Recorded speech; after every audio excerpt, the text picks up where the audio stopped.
In order to understand Haitian history, we have to place it within the time-space continuum and understand what happened previous to Haitian history, previous to there even being a thing that we call Haiti or Hispaniola. What historical forces were at play during the 8th through the 14th or 15th centuries that shed light on the evolution of what would eventually become what we know as Haiti. We have to take our historical continuum backwards to the Moors in Spain and understand that what was occurring on the historical scene at that time was indigenous African peoples that had been driven out of northern Africa into southern Europe and thusly developed a civilization called the Moorish Spain. For almost 400 years, you had the African unconsciousness being imported out of Africa into southern Europe and continue to develop and excel in the arts of science, the art of agriculture, mathematics, social organization. Anything that related to the development of humanity was happening at that particular point in time. Europe had receded, Rome had fallen, so the major centers of power and civilization and the humanities was located in that specific part of the world. Ultimately, it would impact what we know as the European Renaissance, because as we continue to go through the time stream, most of your so-called European scholars came to Moorish Spain at the University of Cordoba. The University of Cordoba at that time was one of the major learning centers in the world. Spain, as we know it today, was not the Spain of yesteryear. It was occupied, ran by, and dominated by what was known as the Black Mohammedans. The relationship that developed between master and slave was the power of one human being to dominate incessantly, irrevocably, and without refute, complete control and dominance over the other.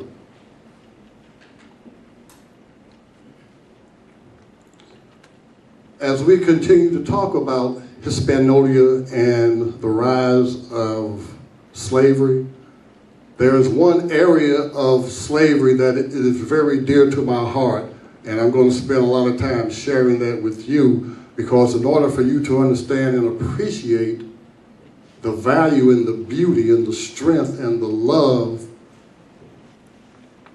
that the African unconscious has bequeathed you, is to understand the power of maroonage. The power of maroonage. And it grew to fruition in Hispaniola. The most powerful force on earth at that time was planted in fertile soil. Maroonage. How many of you, just a show of hands, are familiar with the word maroonage? That's what I thought. And it's something that in our educational systems, our institutions will not allow it to be taught. Power is knowledge. Without it, you remain a slave mentally.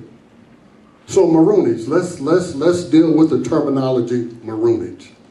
When the first slave ships hit Hispaniola, when the first slave ships hit Jamaica, when the first slave ships hit South America, when the first slave ships hit the southern coast of the United States, guess what? There were brothers and sisters that fought their way off of those slave ships, went to the highest peak in the mountains, went to the most desolate spot in the swamps, and were never slaves. They fought from day one to attain and to sustain their freedom and dignity as human beings. And that's what began to happen in Hispaniola. The Haitian Revolution did not happen out of a vacuum. It took over 200 years for it to ferment like a good wine, for it ultimately to explode into full-scale revolution. All throughout the Caribbean during that period, wherever the slave ships landed, there were maroons who were waging wars of resistance against the institutions of slavery. It comes from the Dominican Republic as well as bachata. Merengue and bachata are very simple dances. They are just always to the beat of, what is the bass? And it's very easy. It's going to be very simple for everybody. Everybody's going to enjoy it. And normally you dance merengue and bachata with a partner. So once we're done with this, you're going to grab somebody, doesn't matter whom, you're going to grab and you will dance. You're going to love it. You will love it, I promise. Even the kids. It's a two-step, but you're going with the beat.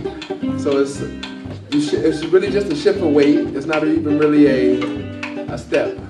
So 1, 2, 1, 2. That's all it really is. So let's try it on this side. Y'all come on.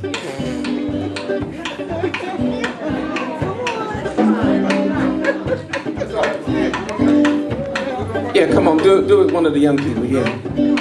I know she got it. There you go, she got a partner.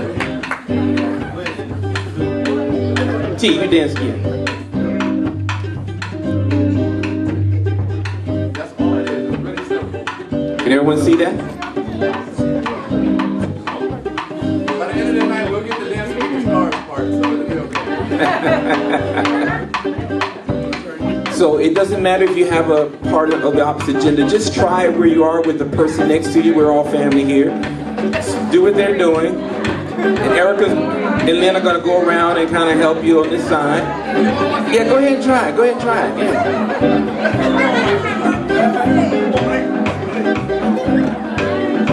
Yeah. Just shift your weight.